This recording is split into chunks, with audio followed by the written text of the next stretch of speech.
Yo, let's do this. Ladies and gentlemen, welcome to this live event. Tonight we will hear from co-president of brokerage operations, Stacey Onnen. Also joining us to share his passion and wisdom for digital media is BombBomb voted #1 most influential video marketer, Kyle Whissel. And as always, the Energizer Bunny that never stops, our host for the evening, Brent Gove. And hello, everybody. Welcome. We're so glad to have you here. We are broadcasting live on Facebook. We are going nationwide, all 50 states, Canada. Welcome, Australia and the UK. It is my privilege to introduce our first speaker tonight. Now, Kyle Whissel. I've known Kyle for years. He runs a very successful real estate brokerage in Southern California. In fact, you'll all be jealous to know, if you don't know, he lives in San Diego. That's like, by the way, I was born there, Kyle. I will tell you that. So that's my hometown as well. Unfortunately, my parents dragged me north to Northern California, but it's still cool. So Kyle Whissel, what you may or may not know about him is BombBomb is the bomb of video. They are the video, choice. They voted him the #1 agent/broker in North America out of 2 million. They said Kyle is the guy. There's nobody better at using video than Kyle Whissel. That got him a keynote address on MN News at their big annual conference on stage, leading the country. When you're the #1 guy out of 2 million, it's pretty cool. So listen up close, enjoy. Kyle Whissel, take it away, buddy.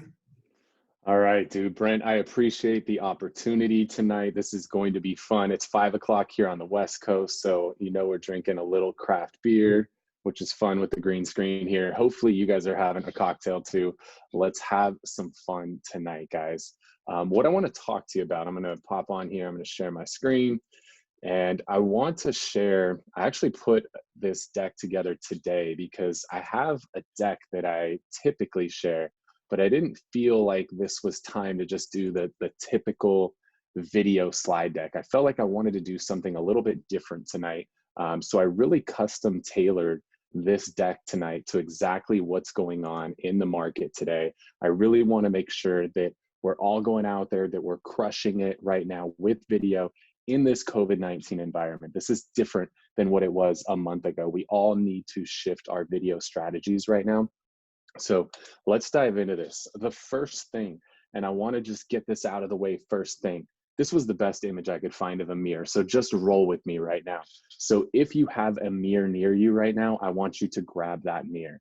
If you don't have a mirror with you right now, I want you to grab your cell phone. And I'm going to take my time here because I really want you to do it. So grab that cell phone, hit the camera button on there. And if it's not already front facing, I want you to hit the button that spins it around to front facing. And I want you to look into that mirror, or I want you to look into that phone right now. What you see in that mirror or what you see in that phone is what you look like. That is okay. Whether, right, this is COVID time, right? We might be haggard right now. We might not have done our hair. Last week, I didn't even brush my teeth. It was like 5:30 in the afternoon. I realized I hadn't even brushed my teeth. The other day, my daughter had the same pajamas on for 2 straight days. Like, it's okay. What people see on camera, what you see in that mirror, that's you.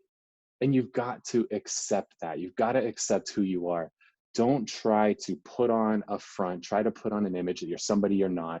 Don't avoid shooting video because you don't like what the camera sees or you don't like what the phone sees. What the phone sees, what the camera sees, what you see in that mirror right now, that's you. Just accept it. The sooner you accept who you are, the better off you're going to be with video. We get people all the time that are asking us, what camera do you use? What lens do you use? What microphone? What editing software? And the first question I ask back is, how many videos have you shot in the last 30 days? More often than not, it's a big fat 0.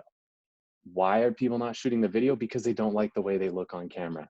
So first thing, before we even dive into why video, how video, what video, any of that stuff, we've got to conquer this fear right now that we have to look perfect on video, that we've got to look like the guys and girls that are on $1 Million Listing or whatever it is that you're into. Like, be real, especially right now, more than ever in this environment that we're in right now. People want real. They want reality. They don't want this fake nonsense, this fake BS that's out there. So first and foremost, before we worry about anything else with video, we've all got to agree, and I can't see everybody's face right now, but I just want you guys to give me a nod right now that I'm going to get over the BS that I'm telling myself in my head, that I'm not pretty enough, that I'm too old, I'm too young, I'm too skinny, I'm too fat, whatever. Just, you are who you are, accept who you are. No matter who you are, 50% of people aren't going to like you in this world, right? Like, think about politics. If you fly the red flag, the people with the blue flag don't like you. And you fly the blue flag, the people with the red flag don't like you. It doesn't matter. That's just this way society is. 50% of people aren't going to like you no matter what. The sooner you come to terms with that, the sooner you accept it and just run with it and roll with who you are, imperfections and flaws and all, the better off you're going to be when it comes to cranking out videos. What I want to start with is just to talk a little bit about why video, right? We hear people all the time, you got to shoot video, you got to shoot video, you got to shoot video. But if you're like me, you like to have a little data, like, help me understand why I should shoot video. Like, what's the point? What's in it for me? Why are people watching video? Like, what's the deal? So think about this. This is from my math friends out there. So those of you guys that are into math, if a picture is worth 1,000 words, what is a minute of video worth? Think about that for a second. What is it worth? Mathematically, it's 1.8 million words. That's assuming 1,000 words per picture, 30 frames per second, 60 seconds, 1.8 million words for one single minute of video. Think about how impactful that is. Think about this. How many hours of video are viewed daily on YouTube? And now, if you've been reading any articles lately, you know that this traffic, internet traffic in general, is at 50+%. Traffic on YouTube and Facebook is through the roof. And we'll find out later when they release data, but I believe it's up 100% right now. But let's go on the data over the last year. How many hours of video are viewed daily on YouTube? These numbers become staggering. So 1.5 billion hours of video every single day. That's almost as much as the stimulus they just gave out, huh? 1.5 billion hours every single day are watched of video on YouTube. People are consuming YouTube right now today more than they're consuming cable, more than they're consuming the network news. I hope you're watching more YouTube than you are news right now, because if all you're watching is the news, you're completely screwing your mindset up. One of the biggest things that I recommend to you right now is to avoid the news as much as humanly possible right now. And avoid watching freaking movies like Contagion and Outbreak. Like, those will absolutely destroy your mindset right now. Avoid things like that at all costs. Go watch YouTube. There's so much amazing stuff out there on YouTube. This is an opportunity, right? There's people that are posting, like, if you don't learn a new skill or you don't learn a new language, then you're wasting this opportunity. Well, if you want to learn a new language or a new skill, where are you going to go? You're going to go to freaking YouTube. That's where we learn everything today. Let's grab one more stat here. How many hours of video are viewed daily on YouTube? Or how many video views are there daily on YouTube or Facebook? Man, Facebook right now. How many hours? It's 8 billion every single day. There's 8 billion video views every day on Facebook traditionally. And now Facebook traffic is through the roof right now. So that number is probably over 10 billion. It might be 15 billion right now. There's that many views of videos every day on Facebook. It's absolutely crazy. I love to look at this slide right now, because if we think about what would happen today if the Titanic sank, I'd actually probably be empty today, right? Because nobody'd be on the damn ship. Nobody wants to be on a cruise ship. But if the Titanic sank today, this is what it would look like. Everybody would literally be pulling their phones out and they would be recording it. They'd be shooting photos. They'd be shooting videos. You got the camera here in the front that's going Facebook Live. You got the millennial over to the left that's going Instagram Live.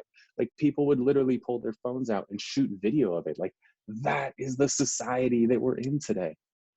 And if we know that's the society that we're in today, that's the content we should be creating, right? We know where the eyeballs are today.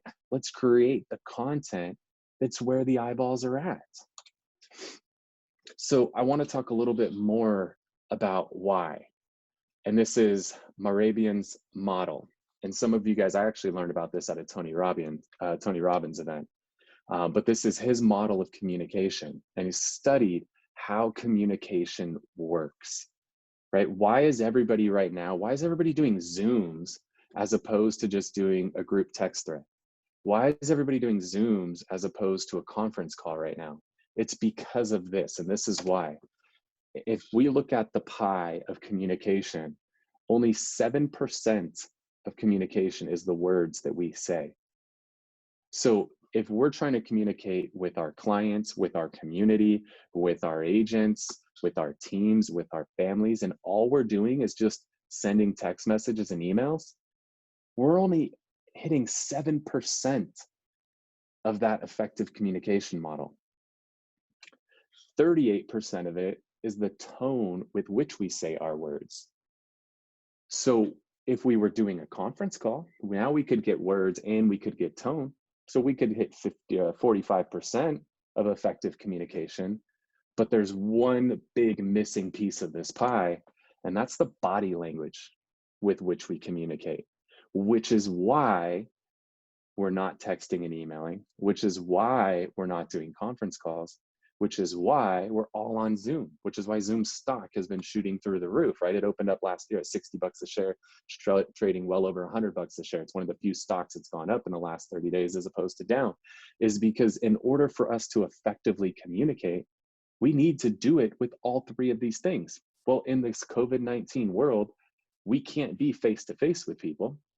The only way we can accomplish all three of these things right now is with video.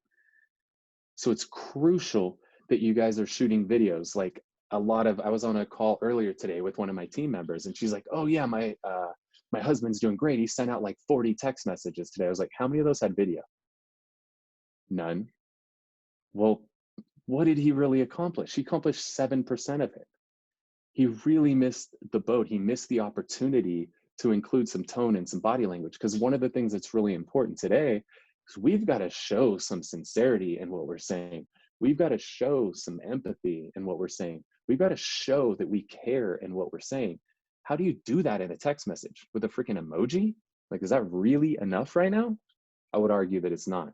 So if we really want to communicate effectively right now, video more than ever is the way that we're going to communicate. The next thing I want to look at is the marketing funnel. And I believe that nothing helps a lead flow through this marketing funnel better than video. And so before somebody buys with you, and buying metaphorically is the center of this hourglass here, people have got to flow through the middle and then they flow out the bottom. So there's 4 things that are going to have to happen before somebody buys with you.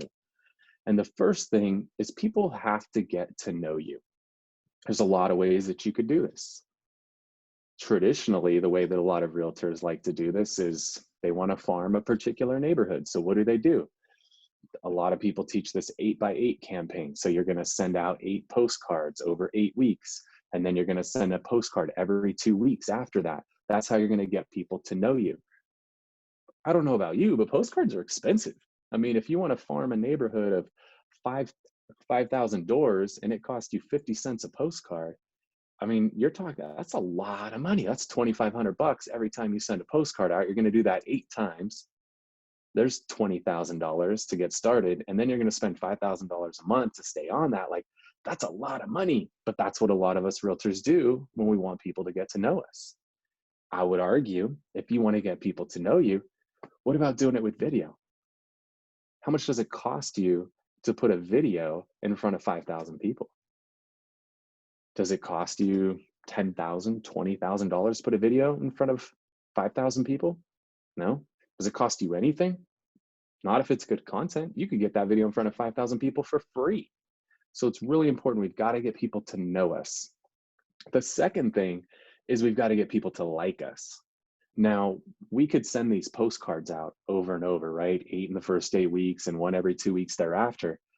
Is somebody really going to get to like us by watching our postcards? If they see our postcards over and over, like, how do they really get to like us? Is that really being accomplished? I don't know. I would argue probably not.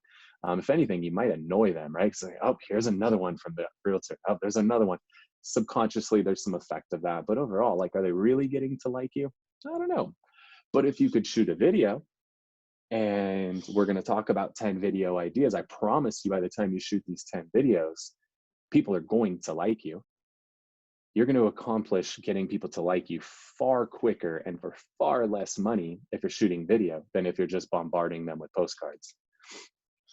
The next thing that's got to happen is people need to trust you. How are they going to trust you if all you're doing is sending postcards? There's going to be a little bit of trust because you're going to tell them I sold this home, I sold that home. But what does somebody really need to trust you? Do they really trust somebody they've never met, somebody they've never talked to? They've just gotten these postcards over and over again? Or are they going to like the person? What if you shot 8 videos over the next 8 weeks and then you shot a video every 2 weeks thereafter? Which way is somebody going to gain more trust in you? I'd argue it's going to be via video, and I'd argue that it's significantly cheaper to do that. They're going to get to trust you because when you shoot these videos, you're going to build this level of trust with them because you're going to show your knowledge of the market. You're going to show your knowledge of what's happening with businesses in the area. You're going to share your knowledge of all of these different things, as opposed to I sold another one, I sold another one, I sold another one, I sold another one. You're going to get somebody to trust you significantly more via video than you are virtually anything else out there when it comes to marketing. You could bombard them with Facebook ads or pay-per-click ads or Zillow Realtor Truly ads. Like, is that really getting somebody to trust you? Is it really getting them to like you? Like, the no part's easy, but those no part is much more expensive with those other methods. But getting somebody to truly like you and trust you, it's really hard to do that if they've never met you. But when you're shooting video, people actually get to the point they feel like they know you. They create what's called a parasocial relationship with you. And this was common in TV. Now it's common in social media. Is people have never met you before in your entire life. Like John Cheplack's a buddy of mine. We were at a mastermind a year ago. First time I'd ever met John Cheplack in my life face to face, but we'd had so much interaction via social media. He's watched my videos. I've watched his videos. We walked in this house together and it was immediate. What's up, bro? Hug it out. Like, how have you been, man? What's new? How's your daughter? How's the pregnancy coming along? All that stuff. Like, we knew each other, even though we never physically met each other. We had created that parasocial relationship with each other.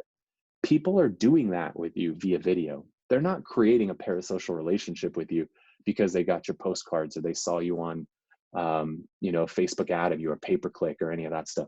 They're creating that relationship with you because you're coming on video and you're providing valuable content to them. And they start to like you and they start to trust you over time. Really hard to do that any other way without physically meeting people. And then the last thing is people have to try you. They've got to try you before they buy with you. Well, how does somebody try you? The way they try you is they watch your video and they're like, does this girl really know what they're talking about?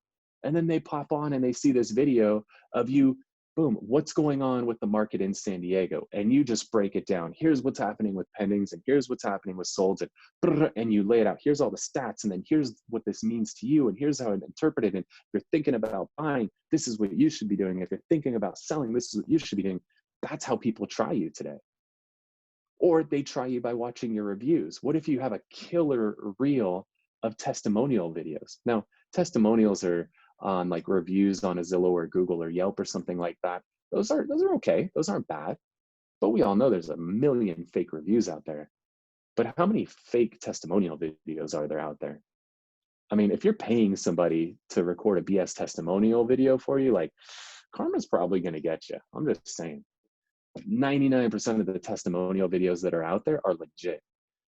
Well, what if somebody's like, hey, Kyle Whissel Realtor, and they pull it up and all of a sudden there's a video from the Smith family and a video from the Garrett family and a video from the Jones family talking about their experience working with us. It's done. It's over. Buying with you. So these 4 things has to happen before somebody ever buys with you. They've got to know you. They've got to like you. They've got to trust you. And they're going to try you before they actually buy with you.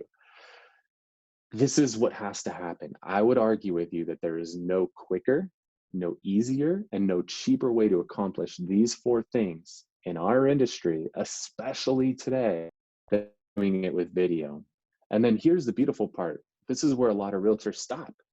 They stop here because they're like, I got them, got my check, I'm going to cash it. And they never talk to that person again. Well, here's what I'm going to tell you.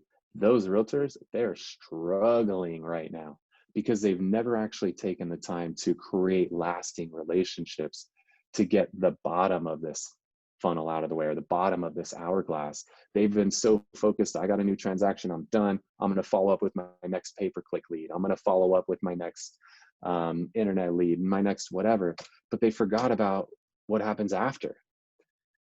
I would argue with you that creating videos is one of the most effective ways for you to stay in contact with your sphere, with your past clients, with your farm, with your database, to where they're not just going to buy with you. There's two more very, very important things that are going to happen after somebody buys with you. One, they're going to repeat with you. One of the things that we like to do on our team is we like to shoot 2 videos a month and send it out to our entire database. The 2 videos that we like to create every single month, number 1 is a market update video. Like I said, people want to trust you. The way they trust you is that you flex their knowledge, that you show you know what's happening in the market. You need to be shooting market update videos on a consistent basis. Like, this is just every month you should be shooting a market update video. Here's the thing with market updates is a lot of people feel as though they know what's happening in the market today. The problem is they don't. What they're looking at is data that's on Redfin. They're looking at data that's on Zillow. Well, the only data that's on those websites is traditionally how many homes sold in a particular neighborhood, what was the median sales price in that particular neighborhood. They're also going to talk about the sale price to list price ratio in that particular neighborhood. Well, here's the problem with that. Everything they're talking about are what we refer to as lagging indicators. These are things that have happened in the past. This is old information. And here's an example. Today is April 9th. If I put a deal under contract today, we all know the lending world is jacked up right now. Deals are taking much longer than they traditionally take. Right now, 45 to 60 days is kind of the norm for transactions. So let's just run with that 60-day scenario. We put a deal in escrow today, April 9th. That deal, it's not going to close in May. That deal is going to close in June. And then here's what happens is at the end of June, all the statisticians, they're going to come and pull the data from the prior month, and then they're going to compile a report and they're going to put that report out. Well, that report's typically not going to come out till the middle of July. And then what's going to happen is the media is going to finally get a hold of that report. Best case, they get that report in July, potentially don't get that report until August and actually put that information out there to the public. So here's the problem is what the media is reporting in July or August is something that actually happened here in April.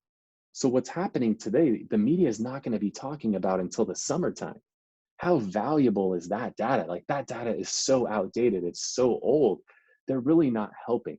So this is where the opportunity is for us, is to create videos and give people the leading indicators. We need to help people understand what's happening in the market today. So the things that I like to talk about when we shoot these market update videos, I typically focus on 4 stats and what I believe are the best leading indicators of where the market's headed. Number 1, I want to see how many new homes are hitting the market. Number 2, I want to see how many homes are going under contract. Number 3, I want to know what's the inventory. And number 4 is I want to know what the average days on market are. I know how many homes have come on the market in the last 30 days. I know that data now. I don't have to wait 4 or 5 months to get that data. I know how many homes went pending in the last 30 days. I don't have to wait 4 months for that data. I know how much inventory there is on the market today. I don't have to wait for that data. And I know what the average days on market is over the last 30 days. I don't have to wait for that data. So that's information that is significantly more relevant. So I encourage you to focus on those leading indicators and help your consumer understand why that's the leading indicator of what's happening. Because right now, if you look, like if I look at my market today over the last week, I'm just going to use rough numbers to make this easy. There's 1,000 new homes hit the market. There's 500 homes that went pending. Well, what does that mean? That means that inventory just grew significantly. Now, there is a much higher number of canceled or expired listings right now, so we're going to have to probably factor that in. Not something we typically need to, but right now, there's a lot of people pulling their homes off the market, so we're probably going to have to add that as a 5th one, just given the state of the market. People are saying, hey, I'm going to take my home off the market till this blows through, or I don't want anybody in my house. But now let's look, what does that mean? Let's say that expired or canceled number's 300. Okay, 1,000 homes came on the market, 500 sold, or 500 went pending, and 300 went off the market. What did we effectively do in the last week? We just increased supply by 200 homes. Well, what if we do that again next week? Supply is increasing. And we do that the next week, supply is increasing. Well, as supply increases, what happens with price? Rarely does price and supply go in line with each other. If supply is going up, prices typically don't go up with it. They go down, right? Prior to this event happening, we've all been running where supply has been dipping. And what's happening with prices is prices are rising. So it's important for us to convey this information, because the media this month here in April, they're going to report, oh, home values are up. Why?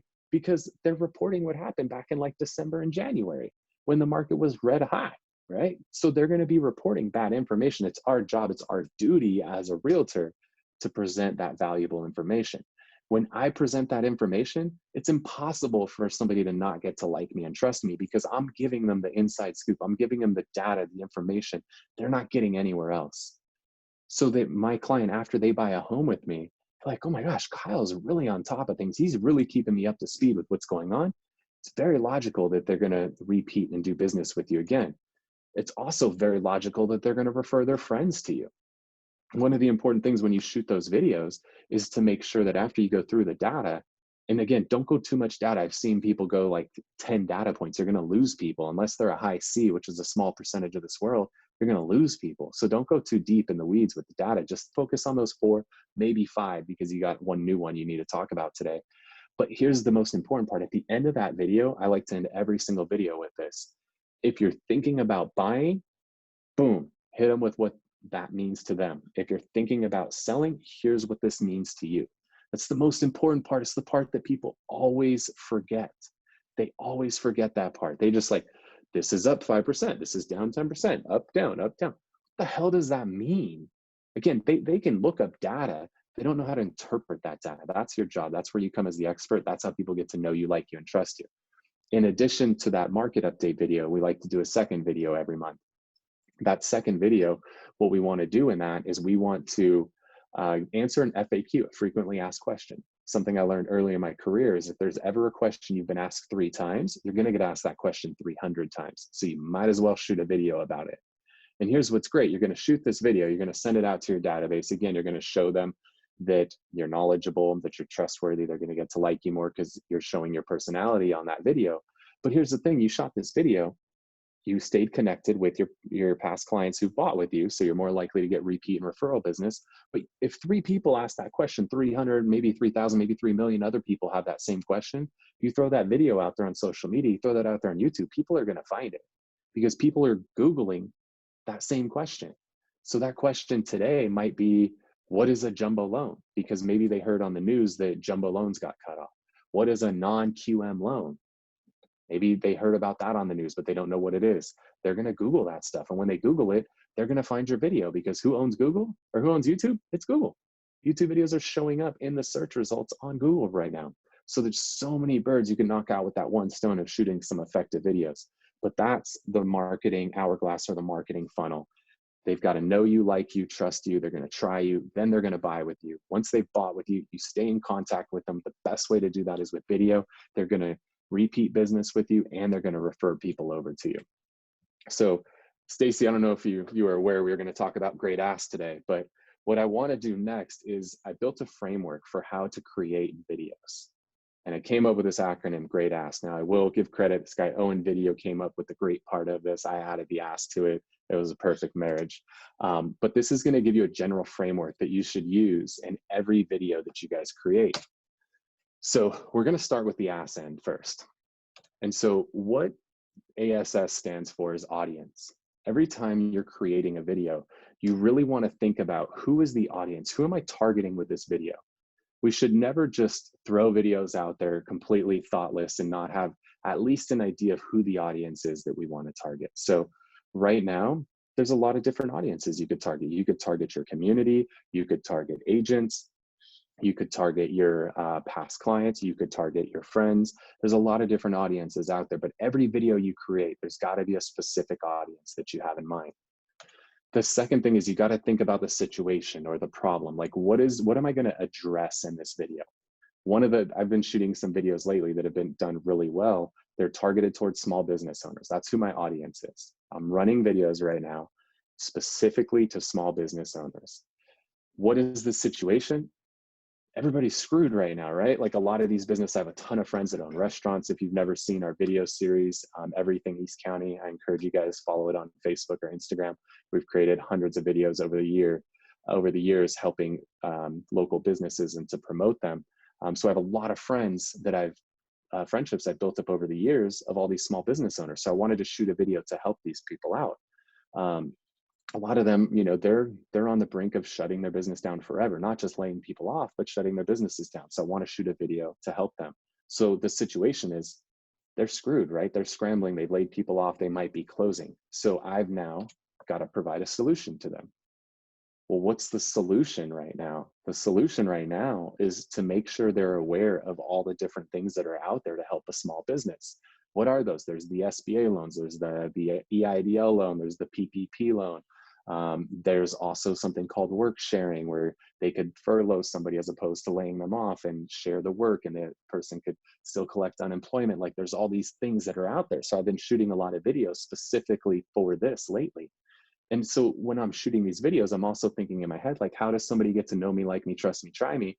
Is they're seeing me create these videos, and the whole message in my videos is if I could just help one small business stay afloat as opposed to shutting the doors, then my goal is accomplished by shooting that video.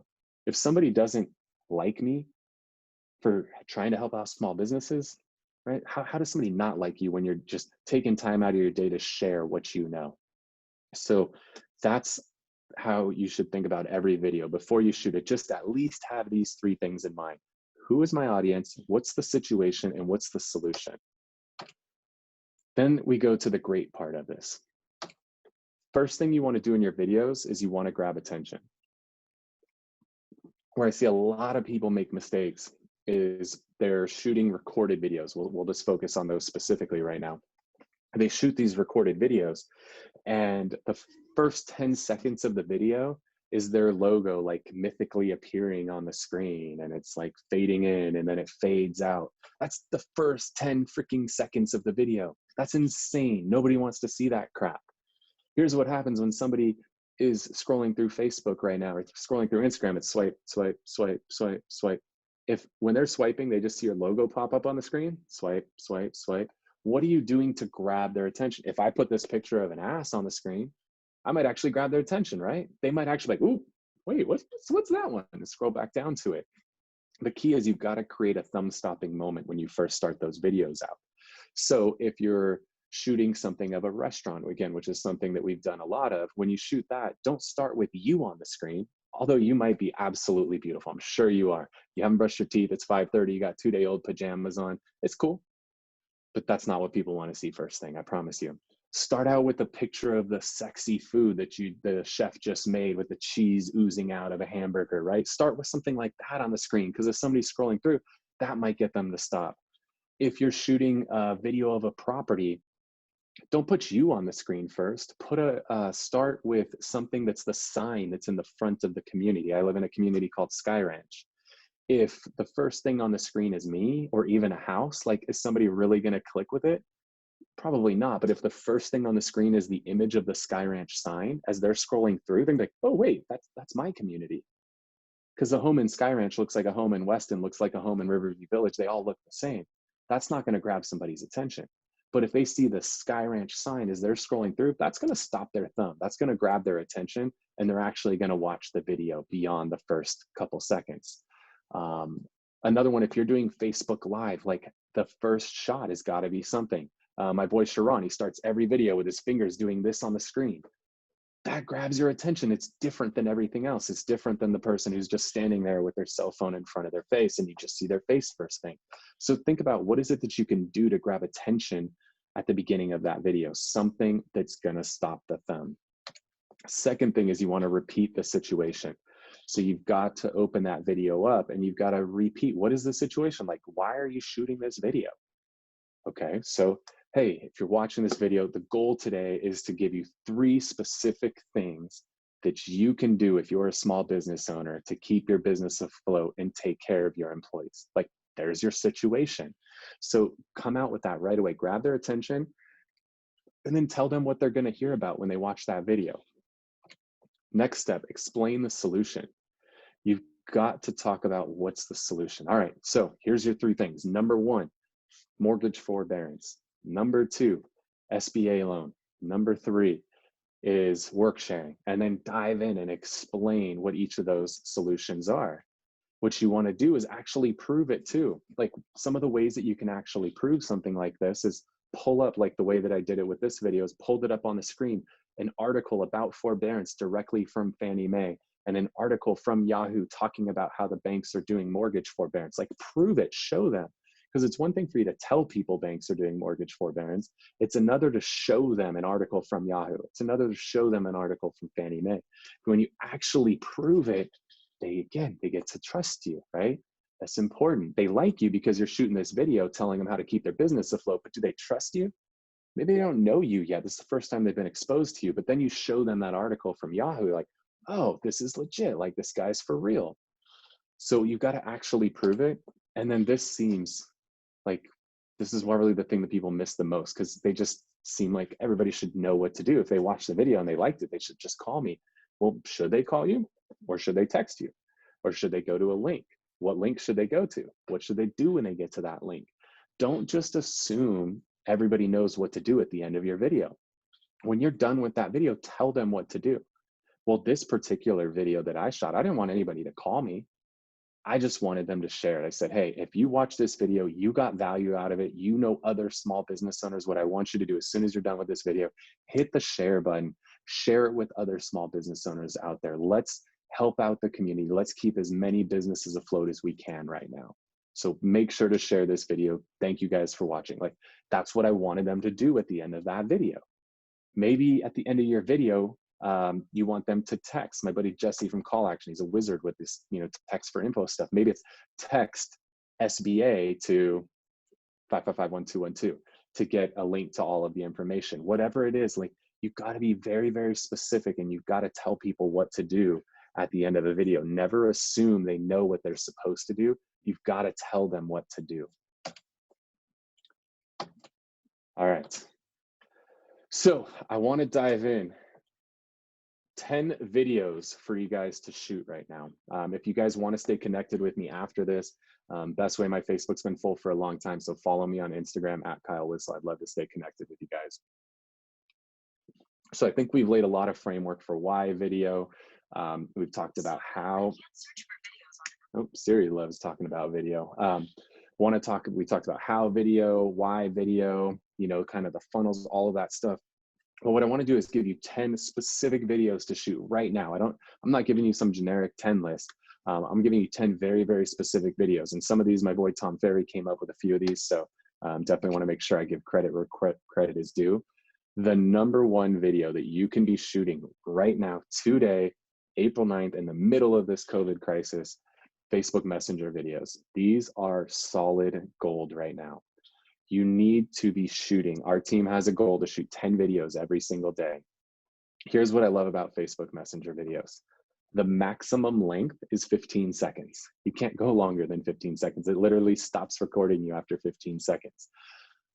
That's great. You could shoot 10 videos in less than 10 minutes. Like, this is a small, tiny, tiny chunky of the day. But what you want to do is try to get 10 videos out. The ways to do that is hit everybody who it's your friendiversary with. Hit everybody whose birthday it is. If you didn't hit 10 there, then jump into your database and start working through your database. The little secret I learned too when I was first getting started in my career is there's 52 weeks in a year. There's 26 letters in the alphabet. If every week we just pick a letter of the alphabet and make sure, and traditionally you call everybody whose name starts with A one week, and then the next week B, the next week C. Now we're just doing it with video, but that way you make sure you hit everybody at least twice a year with the video. So you want to shoot a Facebook Messenger video, and these are very, very simple. It's, hey, Brent, I hope all is well, man. It looks like we've been friends here on Facebook for a couple years now. Just want to let you know I really appreciate your friendship. I know we're in some crazy times right now. I'm just thinking about you, man. If there's anything I can do for you or your family, I just want to let you know I'm here for you. Love you, bro. Done. Go to the next one. Shoot the same video again. Go to the next one. Shoot the same video again. These videos right now will absolutely kill it for you because you're connecting with people. Everybody wants human interaction right now. They want to talk to people. They want to see people, and they want to know that you're there for them. You know how many people have done this for me in the last month? One. Like, nobody's really checked up on me. The one person who did, I was like, hey man, thank you. Like, you're literally the first person who's really checked up on me with a video. Like, I get the text, but you could tell it's just a generic text that everybody's sending, right? It's the same text that 200 other people got. It's probably a mass text. When How you are actually you, take the Kyle? time. I'm just What's going to that? check in on you right now. How are you? Are you okay, buddy? I'm good, dude. I got this beer I delivered to love my you, man. door, I'm just man. I'm checking feeling up good. on you, man. All right, good. I'm listening. We're all listening. Keep going. Thanks for All checking right. up on me. It meant a lot. Love you, bro. So those messages are killing it right now. It's got to be video though. Don't just text everybody because it feels very impersonal. As far as I know, you sent that same text to 20 other people. But when it's personal and I'm talking to you one-to-one, those Facebook Messenger videos are solid, solid gold right now. I strongly encourage you guys to start working on those. Make a goal of 10 today. Hit everybody it's your friend anniversary with. Hit everybody whose birthday it is. If you didn't get 10, then go to your database and hit your A's and focus on all your A's this week, your B's next week, your C's the week after that. But get 10 of those Facebook Messenger videos out every single day. If their friends aren't on Facebook Messenger, shoot them a video via iMessage, shoot them a video via BombBomb, whatever your preferred method is. Facebook Messenger just makes it easy, and it's a 15-second time limit. You can't go over that. So it really just quick hitting, but those messages go such a long way right now. Number two is to shoot some videos and talk about the adaptations that you're making in your business. Things are changing a lot. People want to know that you're being socially responsible right now. The rules up where Brent is in Northern California and where they are in Southern California are very different right now. In his market, they're literally not even, I think, at least in most of NorCal, you're not even allowed to show a property at all. Like if somebody wants to, you can't even do a virtual showing up there. The way that you got to show a property there, your seller has to do the virtual showing. You can't go to the house and do a Zoom or a Facebook Live from the house. The freaking seller has to do it. It would be really cool if Brent talked about how he's adapting his business to do that. Or one of the ways we're adapting is we're using, eXp has this, working with a company called iSpy 360. And we went out and shot 360 videos of every single one of our listings, which is nothing new, right? Matterport's probably the biggest name out there. Those have existed for a long time.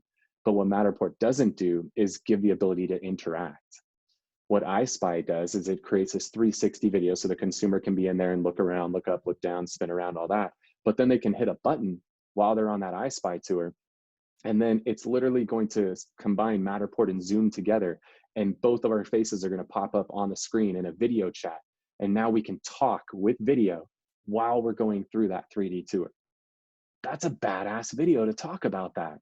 Maybe even share it on screen because people are visual. They want to see that.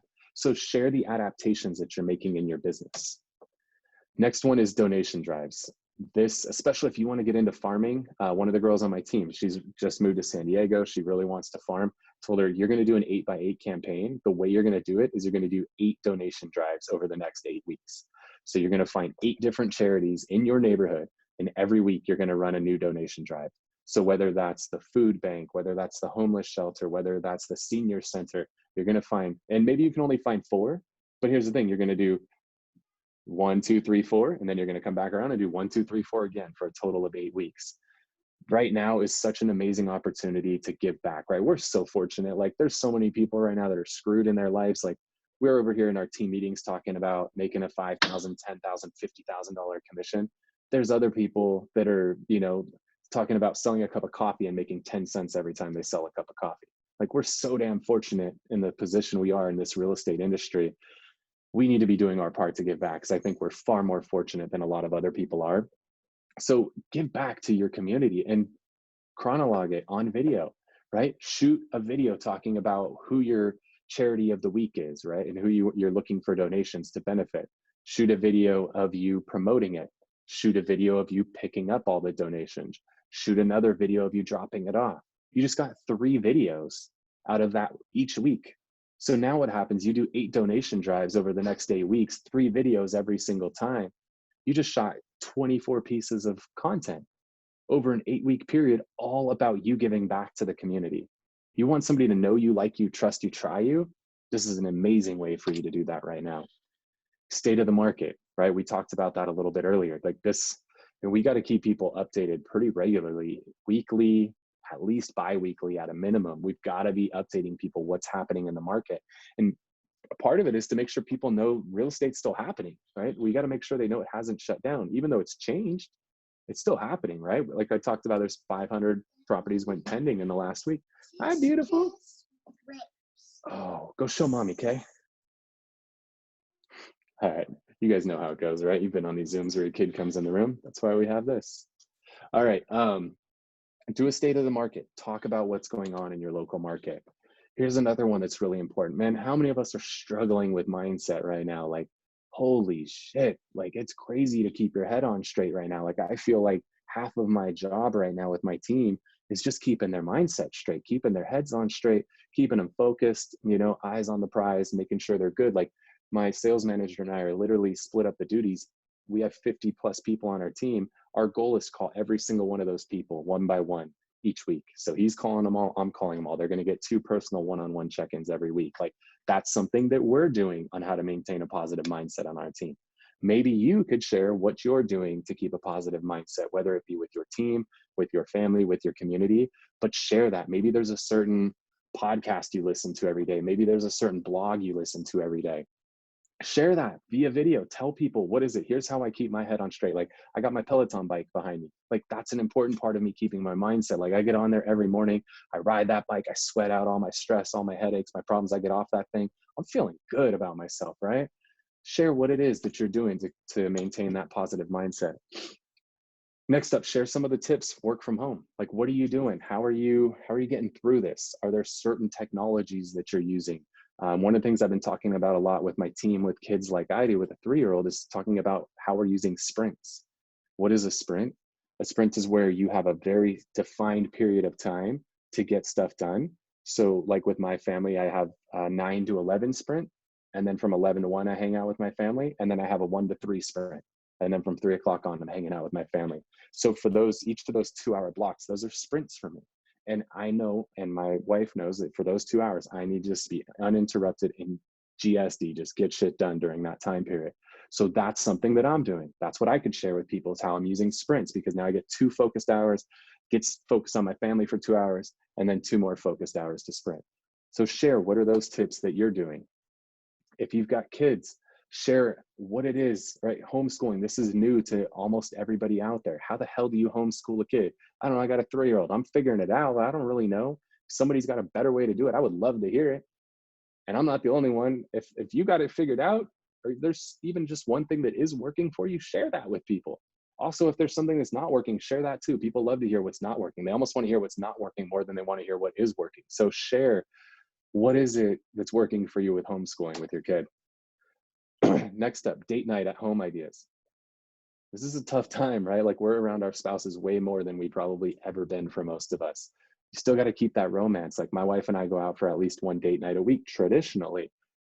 Well, now how do you do that? Luckily, we've got her mother-in-law doesn't live too far away. She normally would babysit during the day on Fridays, and then we'd have our neighbor babysit at night. Well, we're not having our babysitter at night anymore. We're doing what we're supposed to do here. But instead of having grandma babysit during the day now, grandma's babysitting at night, so we could still have a date night. There's something called Datebox. If you guys have never seen Datebox, like that would be a share. Datebox is super cool. It's for you to have at-home dates. I would encourage you guys check that out. Here's my share with you. Check out Datebox. It's an at-home date thing. Like we had a cool one where we came with a little s'mores kit and a card game, and it was just fun to do. You could share, like we do House Party a lot. If you don't have the House Party app, that's another cool idea that you could share. Talk about how you're doing Zoom parties. What are the different Zoom parties you've done? Have you done cocktail hours? Have you done a Zoom dinner party yet? Have you? I don't know. If you have, maybe you share that with people. Tell them how it went. How did you make it fun? What was cool? What wasn't cool? What would you do if you did it all over again? You could share that with people. Top comedians. This is a good one. We all need a laugh right now. There's a reason TikTok is the top 3 apps right now are Zoom, House Party, and TikTok. For good reason, right? We're on Zoom right now. That's how we're conducting this. Is how everybody's getting by with business right now. Number 2 and 3 have been alternating back and forth, but TikTok and House Party, TikTok's killing it because it's freaking funny. Like when I have a negative mindset, I could just go on TikTok for 5 minutes and laugh my ass off. The problem is that 5 minutes turns into 50 minutes before you know it. But talk about that. Like, how are you laughing? What are some comedians like, right? There's a million comedy specials on Netflix and on Amazon Prime and on YouTube. Like, what comedians are you watching? Like, who's making you laugh? And maybe you do like a top 5 comedians list. Talk about 3 that are clean, maybe like some family friendly ones, depending on your kid's age. And maybe you got a couple not so clean comedians that could be part of your date night.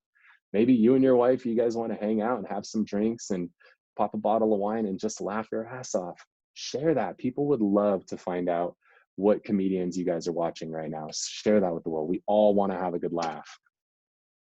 Last couple things, I think I got 7 minutes left. So I want to talk about some distribution ideas with you guys. And this is a lot of the stuff that we've learned. Just so you guys know, I have 3 full-time videographers. I've started with my first one over 5 years ago. I added a second one 2 years ago and added a third one in the past year. We create a lot of video. So I want to share the different places to distribute it. Facebook, Instagram, YouTube, and our blog. Those are really the 4 areas that we're focused on. We have added a little bit of emphasis on LinkedIn lately. I've been doing some LinkedIn live stuff, and LinkedIn's been killing it for me. So you might want to add that on there. If you've got these 4 down and you're looking for another pillar, LinkedIn is doing really well. What I want to share with you guys with Facebook is the left side. I guess I don't know which way it is on your screen, but the Whissel Realty Group side, that's a page that I've had for over 10 years now. It's my company page. There's been thousands of posts on there. We created our first video series where we interviewed local businesses. We interviewed all the different businesses around town. We shot 100 episodes of it. Every single one of those episodes were on the Whissel Realty Group page. That page, after 10 plus years, was at 7,200 likes. Now on the other side of the screen, you see our Everything East County page. After we did 100 episodes of our first show, we reinvented ourselves and came out with our new show. And this time around, instead of putting it on a real estate page, we decided to put it onto its own page. We grew that page to over 20,000 likes within a year.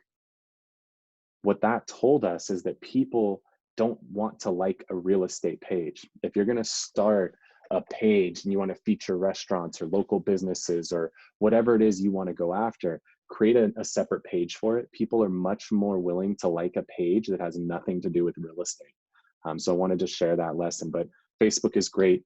Some of the other things on Facebook, we love going live. Live is everything right now. And one of the reasons I love live is that when you go live, there's zero expectation of perfection. When it's a recorded video, like if you watch an episode of $1 Million Listing, you expect it to look really good. But when it's Facebook Live, there's zero expectation it's going to look good. You expect somebody to be holding a camera in their hand that's 2 feet from their face, where you can literally, if they lean back, you could see the boogers in their nose. Like, that's what you expect on Facebook Live. Well, shit, if you've never shot a video before, that's a pretty good place to start, right? Because it doesn't need to be perfect. Nobody expects it to be perfect. It's a really good way to start. So I'm really, really big on Facebook Live right now, especially in these times. It's so much more authentic when it's live, where you don't have a fancy background. Like my background, I got this fun one because I'm having fun with Zoom right now. But if you didn't see past this virtual background, I've got my Peloton bike behind me. I've got books. I've got dog beds. Like I got all this stuff behind me. That's good. You want that kind of a background right now. Like show that you're human, show you're just like them, that you're working from home. Like that stuff kills right now. Another thing on Facebook is groups. Holy crap, groups are on fire right now. Our community group that we spun off that Everything East County page, we've had 500 plus people join that in the last 2 weeks. We just did a mastermind. It's called Be Different Mastermind. We had 17 speakers, a bunch of killer people within eXp and outside eXp. We had Glenn Twiddle, one of the top real estate coaches in Australia, come on. We grew this group to 8,500 members in a week. Like people want community right now. Facebook literally is advertising groups in your news feed. They advertise it on the Super Bowl. Facebook groups are killing right now. When it comes to videos, we shoot these killer restaurant videos. The one on the left is a highly produced one. The one on the right is a Facebook Live that we shot there. The one on the left had hours and hours of prep time and shoot time and edit time and all of that, had 11,500 views. The other one was a Facebook Live with no prep, nothing, 6,900 views. So don't think you need to have videographers and have it overly produced. Those Facebook Lives kill. So don't be afraid. Don't think you need to have all this fancy stuff. Your cell phone that you started this interview or this video with, that's all that you guys need. You don't need anything else. We're also loving Instagram right now. Some of the things that we love on there, Instagram TV or IGTV, if you prefer, that's our favorite place to put videos right now. They'll allow you to go up to 10 minutes. If you have enough followers, up to 60 minutes. When we were just uploading videos directly to Instagram versus Instagram TV, our view count tripled, if not quadrupled. So we're loving IGTV. And what I love is it'll show a little 1-minute preview in the vertical news feed. And then if somebody likes it, they hit the watch full IGTV video and they can watch the other 9 minutes of your video, whatever the case may be. So it's kind of teasing people for you already, which is really cool. Now you don't even have to take your long video and cut it down to a short video. Instagram TV does that for you. You could also hit the little paper airplane icon and share it into your stories as well. And it'll show a little preview there. So I love Instagram TV right now. It's a really good way to build a following, and you can now make series in there. So if you're doing a series where you interview a restaurant every week, you can make a series out of that. So I'm loving that on Instagram. Next up is YouTube. Love YouTube. We've really been building a big following up on there. Just search my name on there if you want to follow and look at the content that we're creating. I think it's called the Whissel Way. A couple little key things if you're putting videos on YouTube. One, you want to have a good thumbnail. What's the image that somebody's going to see when they see the video?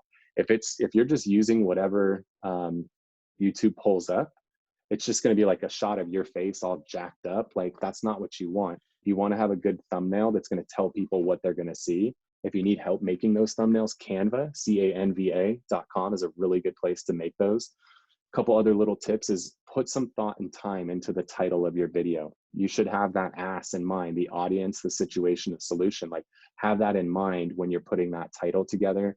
Make sure that your description ties into the video. Make sure you're not putting a BS description that has nothing to do with what the actual content is. The description should really talk about what's in the video, and then light your tags up. Find what are the right tags that people are that they're working on. There's a lot of things that can help you find tags. Just Google YouTube tag generator, and there's a bunch of them out there.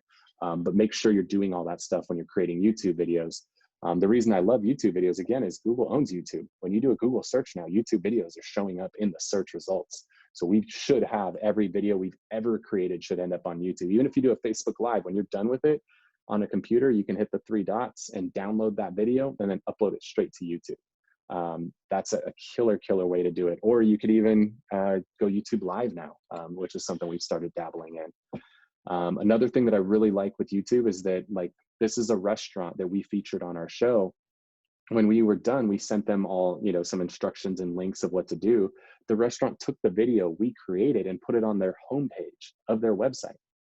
Like, how cool is that? They're promoting us on the front page of their website. They're not even thinking about the fact I'm promoting this real estate company. They're just thinking, oh, I get to show this awesome interview of me and my food. And again, look at that front shot. Like, that's a sexy shot, right? We talked about grab attention. Like, that shot's going to grab somebody's attention. So I love YouTube because now you can embed those videos onto blogs. You can embed them onto other people's websites. And it's gotten to the point for us now, we create a blog for every one of the videos we create. Well, now people could search for a particular restaurant and we're showing up on the first page of the Google results for that restaurant. Like, that's pretty crazy, right? A real estate page is showing up on page 1 of Google for this Fruitiza restaurant in Santee. Page 1. And what happens is when people want to look up a restaurant, sometimes they don't want to see the actual restaurant's page. They want to see somebody else's page about that restaurant. So they're more likely to click on our link than they are the actual restaurant. And now they get exposed to us as a real estate company. It's magic what happens with that. So after you put those videos on YouTube, throw them up on a blog article. That's what I got for you guys. I think I'm just about on time there, but hopefully you guys got a lot of value out of this. Again, if you want to stay connected with me, Instagram at Kyle Whissel. You can also stay connected with everything else that we're doing, thewhisselway.com. That'll connect you with our podcast. It'll connect you with our YouTube channel, our Facebook group, all of that stuff, thewhisselway.com. Kyle, you rocked it, baby. That was phenomenal. Thank you so much. And I like your little one there, baby. You want to come say hi? Yeah, get her up here. We want to have her say hi. You want to come say hi? No, she's just feeding me. 30,000 times. So, by the way, I like the new currency of the 21st century there behind you on your backdrop. Toilet paper. That's awesome. Great job, Good stuff, buddy. man. Yeah, I Great appreciate job. you having me on, dude. Again, if you guys are out there right now, shift your message. These videos will completely change who you are as a person. This is temporary, what we're going through. Yeah. If you do this, right, think this is a slingshot right now. Like, you're just shooting these videos, you're connecting, people are getting to know you, like you, trust you. And when they let go of these shelter in place, stay at home, quarantine orders, you're going to come out of that slingshot on fire.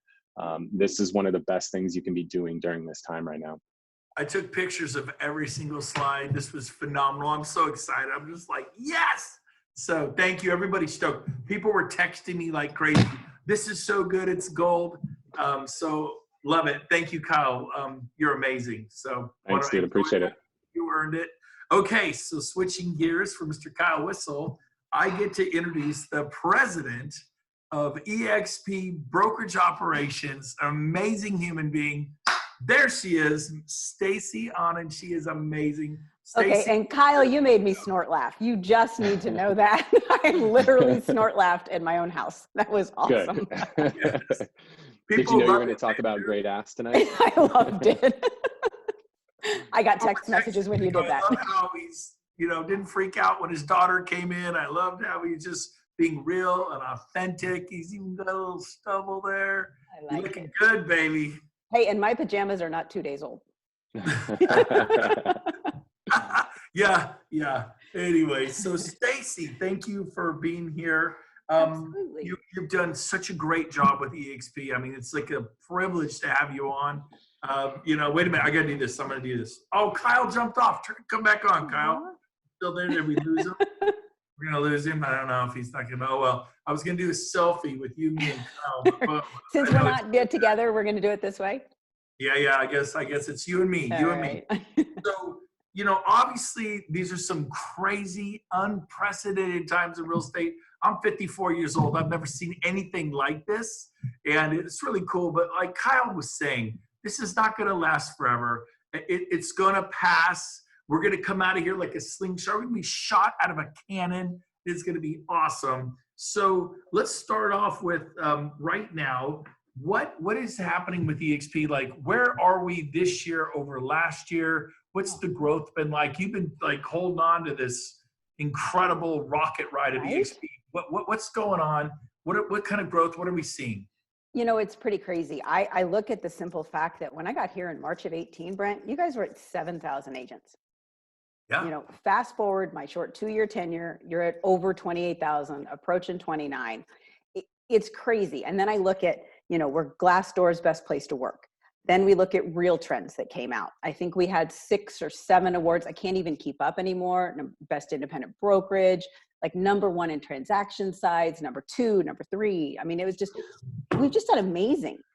So let's back that up. eXp just became the #1 in transactional count for all. For the movers. So yeah, like we are literally like doubling year over year.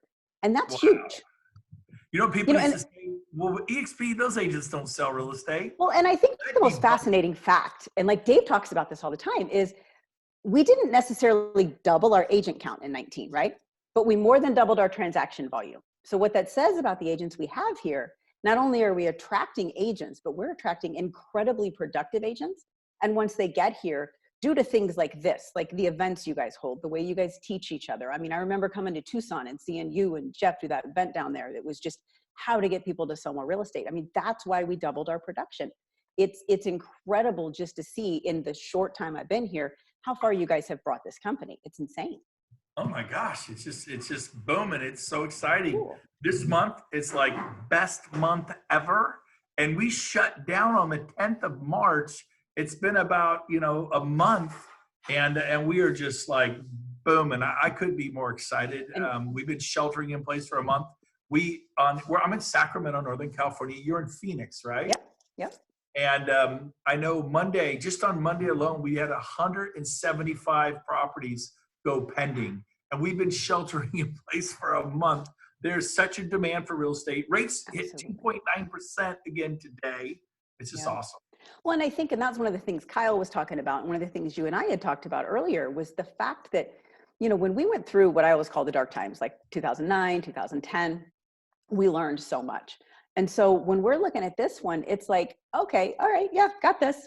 We know how to shift. We know how to pivot. We know how to do things so much better than we did then. And so you look and you think like everything that Kyle was talking about are the things that the brokerage and the brokers and everybody, all these teams together are trying to get everybody to make sure they do is do not sit still. This is not the time to sit still. We have virtual tours. We have sellers that have cell phones. They can take their own pictures. The number of listings, when I just looked this morning, we took the same number of listings in March as we did in February. We are right on track. So somehow during shelter in place, y'all figured out how to go list houses. Like that is so cool. And you look at the sales volume and we're on track right now. I think we have about 14,000 open escrows to close out in April. That's a phenomenal number. When I'm looking at these numbers and we started shelter in place. 14,000 closings in a month. Yes. Yeah. Not a year, a month. 1 month. Woo! Kudos to my payment processing people. Oh, seriously, no doubt. Now, I heard last week, of course, Zoom went from 20 million users to 200 million users. Internet traffic is up 50%. People have more time.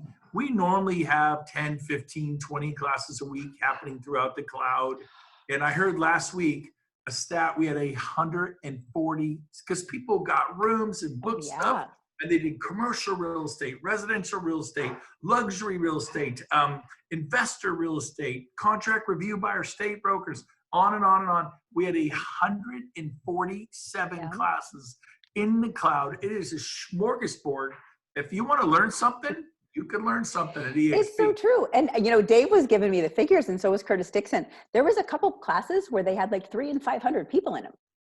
Wow. I mean, that's crazy. And, we look at like, I know one of the questions you and I talked about is like all the ways that like we as eXp, like we're prepared for this. And so we think of like watching all of these companies shift to virtual, right? I mean, I'm watching my husband do it. You guys are watching everybody else do it. And it's not even a blip in the radar for us. And so the good news for our agents is the other things changed in their world, right? And they had to do a quick shift and a quick pivot, figure out how to make it virtual, sell it virtual, get everything done. But their contact with their brokerage, their broker, their payment processors, their accounting, none of that changed. Yeah, it is business as usual. And so at least there's one less adaption. And sometimes I really do believe that that's why we were able to keep listing, keep selling, because the only thing they had to worry about is, okay, the rest of my office is there. I can still get my broker exactly like I got my broker before. I walk into the world from 8 a.m. to 8 p.m. I've got payment processors, I've got accounting. So now all they had to do was go, okay, so now I got to figure out how to service my buyers and sellers differently. And, people were talking to me about their listing appointments. And it's so cool because their sellers were getting nervous to list and they explained to them, no, you have a cell phone. Even if I can't come in your house, you're going to do my pictures. Are they perfect? No. Is that okay? Absolutely. They're still going to buy your house. The people, this shift happened so abruptly that people still needed to move. And they've absolutely figured out how to do it. And so I am blown away by the amount of transactions you guys have been able to put together. It is, and the other cool thing, I know, Brent, we were talking about this earlier, is we're all over the whole country. So I remember you and I talking about this, like this state peaked here, this state peaked here. And so we're talking about the COVID-19. The COVID-19. And so we're able to literally have these people across the country peak at different times. And so as a company as a whole, we're continuing to just plow through it.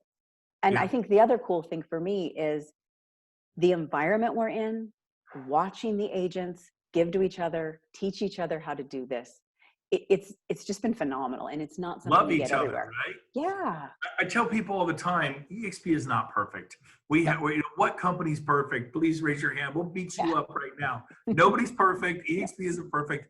I tell people, 3.5 years ago, there were 1,300 of us. Today, there's almost 30,000. And basically, we are building the Love Boat, but we're sailing at the same time. And so we're adding the Lido deck. We're adding the Windjammer Cafe. We're adding the surf riders on the back. We're just building as we go. We're pioneering this company, and we're going to have 1 million agents worldwide. There are over 25 million agents by best estimates, 206 countries. You mark my words, only company in the world making its agent, shareholders, and the actual company, not the little itty bitty franchise, but the mothership, the love boat, the eXp love boat. You might be Julie McCoy, but although I'm going for it. I have to call you Captain Stubing, you know, or whatever. I'm going for Julie. You may not even know what the love boat is. You're so young. No, darling. You remember the love? Yeah, okay. I do. I loved the Love Boat. Sweet, yeah. So we are the love boat, and we are the safe haven, the safe harbor. I mean, my phone is blown up. I've been like, everybody's coming. I mean, every company, you know, I don't want to name companies, but the star agents, I'm talking people on $1 million listing, people that have 100,000 people followers, they're all coming to eXp. It is nuts. I think I did 14 Zooms today. I have never been so busy. At this point, I build the company. I have a team that sells. We're selling like crazy. I went by the office and picked up 5 checks yesterday. Are you frozen? Is she frozen? Yep, she froze. She told me my mic froze and stuff. And I'm like, wow, she really loves how good I'm speaking, or she's just frozen. That's funny. She'll come back. I am back. You were froze for a second. You had this I laughed so bad because like my internet connection has been incredible all day long. And then I texted you like literally 1 minute before Kyle was done. And I'm like, Kyle just froze. So. And now you just froze, but we're now doing I just froze. It's the internet traffic. It's crazy. It is so exciting, the future of this company. So, you know, obviously COVID-19 is the biggest thing I've ever seen in my life. And we're going to get through this. We're a month or 2 or 3 away from being on the backside, in my opinion. I could be wrong. I'll be the first to admit. But I truly believe we'll be on the backside. So bottom line, every company in the world, worldwide, is tightening their belts. And one of our core values at eXp is being agile and being transparent. We too are tightening our belts. We're able to be agile. We've made some changes. It came out yesterday. Let's talk about how we're able to be agile and be more. And you know, it goes in with our sustainability as well, Brent, because that's a huge thing for us. I think one of the biggest things that I understood from Glenn from day one is this is a long haul adventure. This isn't a quick trip. You know, this is it. And so as we're going through this, you know, yes, we did cut back in 15% of staffing. That's not a large, you know, that's not an incredibly large number, and it is a very fiscally responsible number.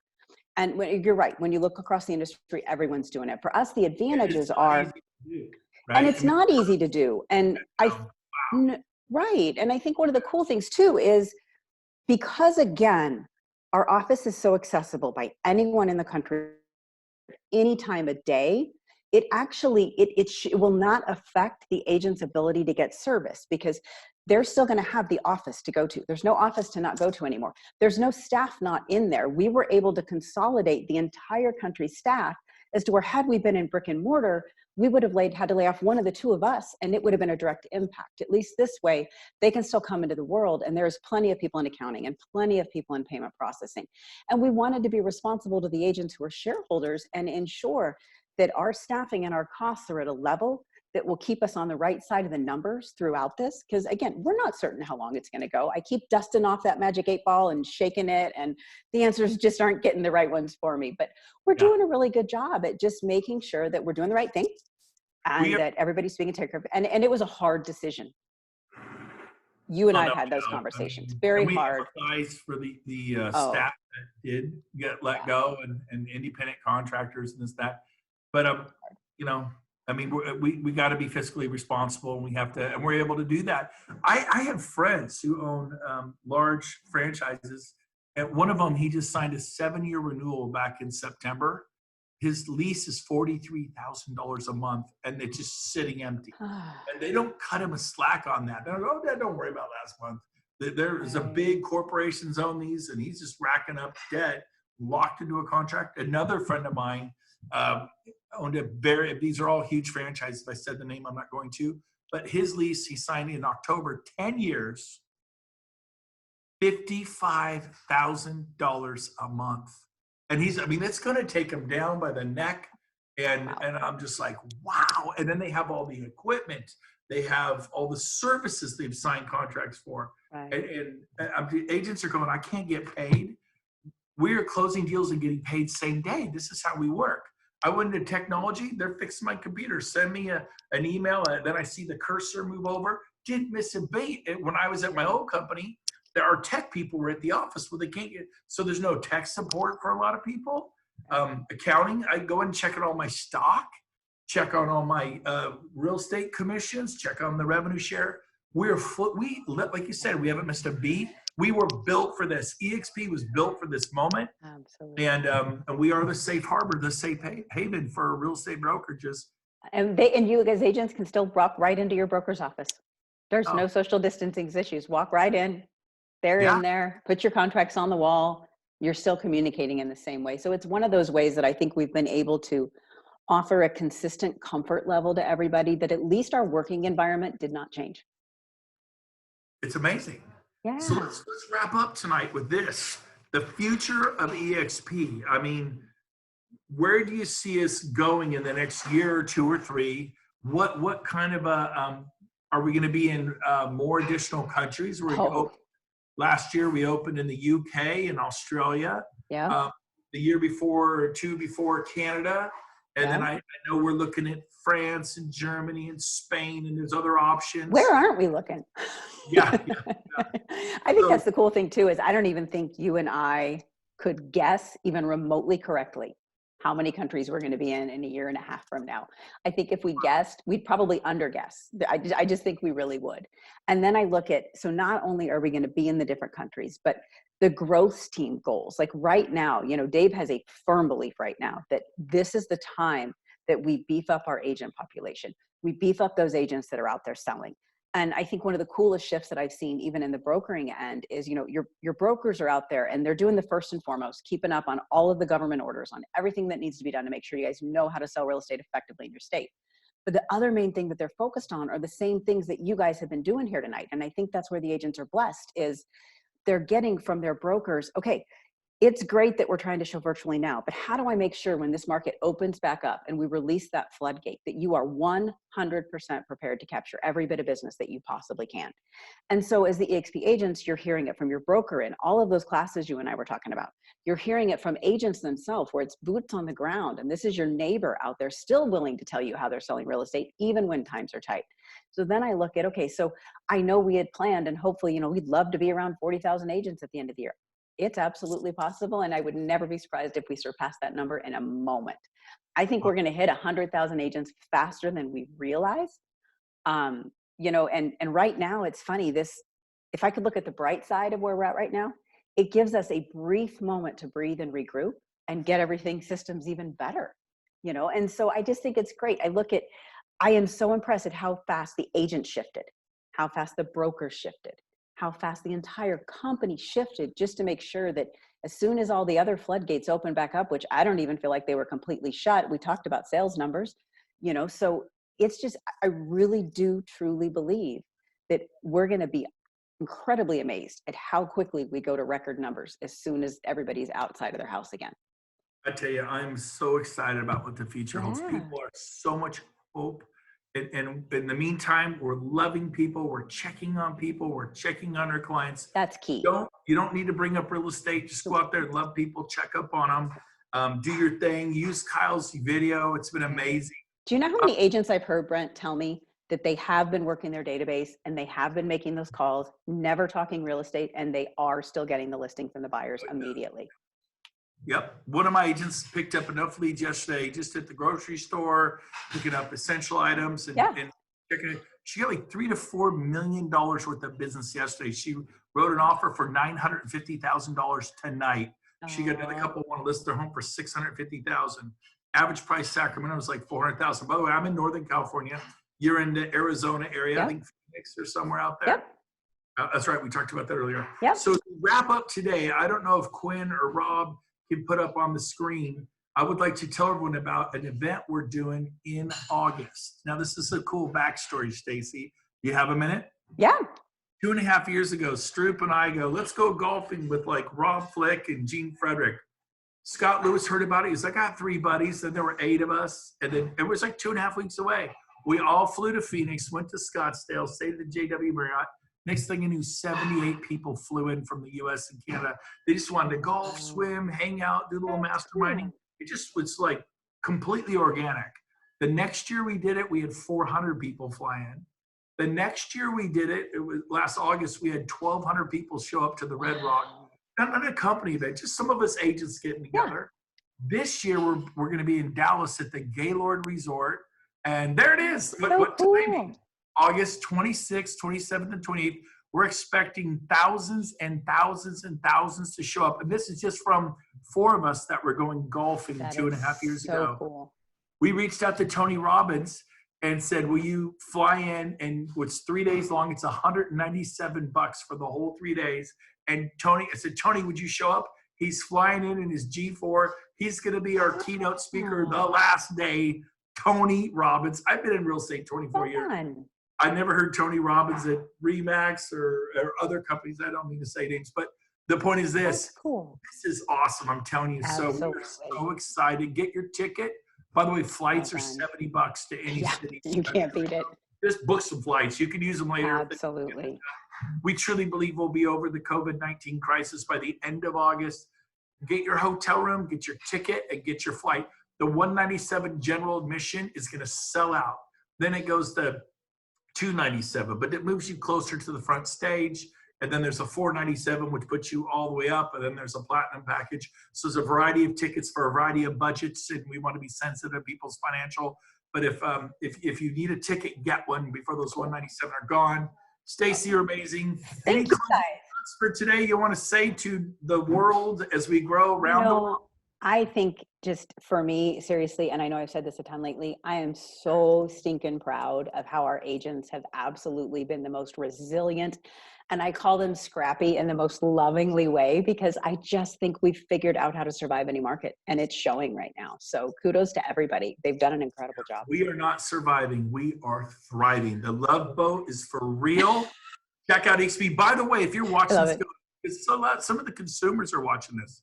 If you want to know how this works, I want you to give you a homework assignment tonight. It's 34 minutes long. It's a benefits webinar that goes over everything.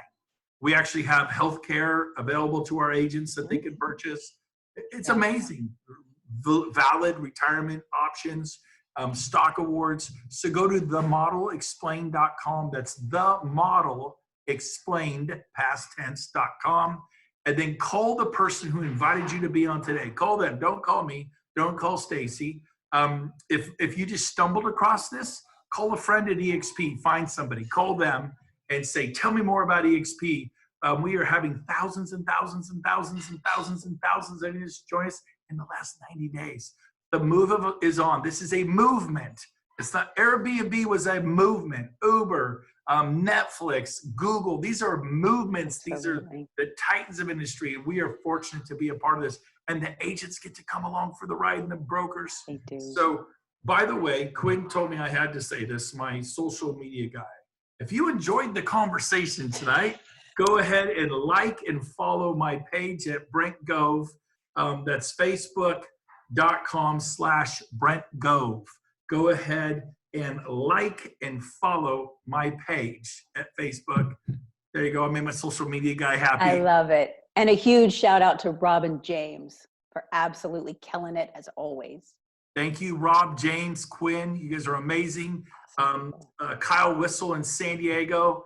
He was so awesome good. example of a high quality eXp agent. I think he's going to sell, I don't even know, like 500, 600, 700 homes this year. This is who we are. We are doing this. We're loving our agents. We're supporting our agents. We have great senior leadership like Stacey here. Very senior. Look at her. She's so old. I can't believe I said Hey, I that. turned 49 like a week ago. I know, you look great. Anyways, love you all. Have a Thank you great so Easter much. weekend, everybody. Happy Easter. Happy Easter.